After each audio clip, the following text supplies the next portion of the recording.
Un abrazo para todo el pueblo dominicano. Yo soy Fernando Mangual, maestro de vocación. Hoy es 2 de agosto del 2023. Todos sabemos que ese apreciado periodista llamado Uchirora ha encontrado la paz en el gobierno de El Salvador, pero no ha encontrado la viga que existe en el sistema político dominicano. De eso vamos a tratar en este video. Recordemos que en las últimas décadas los políticos se han convertido en empresarios. Los empresarios se han convertido en políticos. Han transformado los partidos políticos en empresas privadas de único dueño. El desempeño de esas empresas privadas llamadas partidos es aumentar su riqueza, aumentar sus utilidades. De esa manera se ha creado una corporación político-empresarial. Esa corporación político-empresarial ha sido formalizada a través de las leyes electoral y de partido. Toda esta organización realiza un conjunto de acciones y se inicia con que todos los candidatos a puestos electivos del Estado tienen que ser pudientes. La Junta Central Electoral organiza esa lista para que el pueblo vote por pudientes. Entonces, ¿qué sucede? Que esos pudientes ganan los puestos electivos del Estado y obviamente que están en el control desde su puesto de todos los poderes del Estado. Esa Junta Central Electoral también, que ha sido un instrumento para la conformación de ese sistema político, ha hecho eso y desde luego esa lista de pudientes sobre la cual ponen a votar el pueblo dominicano conlleva a la eliminación del primer principio de la democracia, que es la soberanía del pueblo. Ahora veamos cuál ha sido el comportamiento histórico de esa Junta Central Electoral. En el 1978, el PRD arrasó las elecciones. Sin embargo, hubo que ir a una negociación. El candidato perdedor, Joaquín Balaguer, se quedó con 2 poderes, el poder legislativo y el poder judicial, y al que ganó le entregaron un poder, el ejecutivo, Antonio Guzmán, presidente. Más adelante, hicieron todo lo posible en 1986 para descartar y para que Jacobo Magluta no subiera a la presidencia, y le entregaron la presidencia de la República otra vez a su cuadro político de confianza, Joaquín Balaguer. En el 1970, el PLD ganó las elecciones, pero el candidato a la presidencia era Juan Bosch, y ese sistema no quería a Juan Bosch como presidente. Y entonces la Junta Central Electoral se encargó de mediatizar los resultados y nombraron nuevamente, asignaron la presidencia de la República a Joaquín Balaguer. En 1994, el PRD y Peña Gómez ganaron todos los poderes, o ganarían todos los poderes del Estado. ¿Qué pasó? Se elaboró y se implementó una conjura política.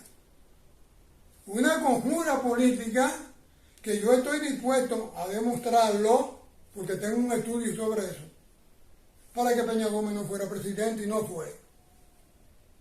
Pero en el 2020, en plenas votaciones, esa Junta tuvo que suspender el proceso electoral. Quiere decir que el comportamiento histórico de estas juntas deja mucho que desear. ¿Por qué? Porque ellos están mirando a los poderes determinantes, a ver qué los poderes determinantes quieren que sea el presidente y que gane las elecciones. dándole de lado a las votaciones que se realizan utilizando el pueblo. Ahora bien, hablemos de la separación de poderes. A Ramón Albuquerque, a la clase política, a los abogados prestantes, les voy a decir algo que yo entiendo que ellos saben. Pero no lo dicen. No se lo dicen al pueblo. ¿Por qué? Ellos tendrán la razón para no decirla. Yo sé por qué no la dicen. Pero no le dicen lo que yo voy a decir. El presidente de la República nombra al procurador general y la mitad de los fiscales adjuntos. Quiere decir que de esta manera el presidente controla el Ministerio Público, que es la entrada al Poder Judicial. En estos momentos, en la actualidad, por decisión propia del presidente de la República, Luis Abinader, ese Ministerio Público es autónomo. Pero cuando el presidente Luis Abinader quiso formalizar a través de una ley esa situación, ese grupo político empresarial se negó y dijo que no, que eso no había que hacerlo. Pero el presidente Luis Abinader, hay que decirlo también, trató de introducir 12 reformas más. Y ese grupo político empresarial se negó totalmente a conocer una. Quiere decir que este país está condenado, posiblemente y seguramente, a que no se introduzca ningún tipo de reforma en años y hasta en décadas, porque ese grupo se opone a que se hagan cambios en ese sistema. ¿Y por qué no quieren hacer los cambios en ese sistema? Ahora viene lo peor, el Consejo de la Magistratura. El presidente de la República no debe estar en ese organismo y lo preside. ¿Y qué sucede? Que en ese organismo es donde se nombran, se designan los jefes de las altas cortes. ¿Y qué pasa ahí? Que el peso que tiene el presidente de la República, como presidente también de ese Consejo de la Magistratura, es muy alto, porque él administra todos los recursos del Estado. Y la presencia de él ahí es fundamental para la toma de decisiones. Ahí no se nombra a nadie que el presidente de la República no esté de acuerdo.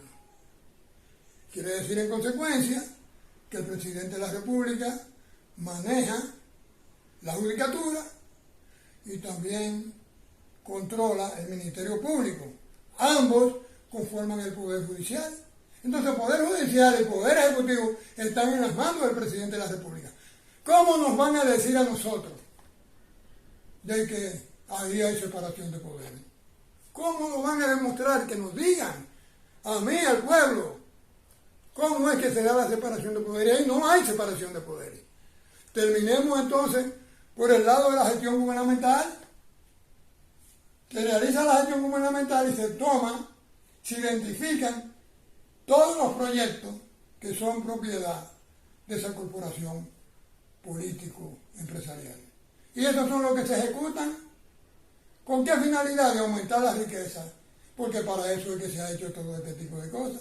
Pero resulta que la Constitución de la República, en el artículo 8, dice que la función principal, la función esencial del Estado es cumplir con los derechos ciudadanos, y sabemos cuáles son los derechos ciudadanos. Entonces hay una violación a ese artículo de la Constitución.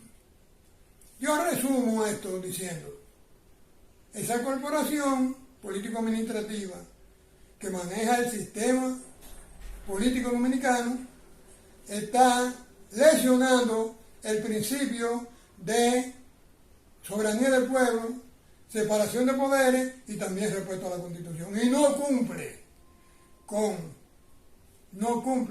con el propósito del Estado, que es satisfacer los derechos ciudadanos.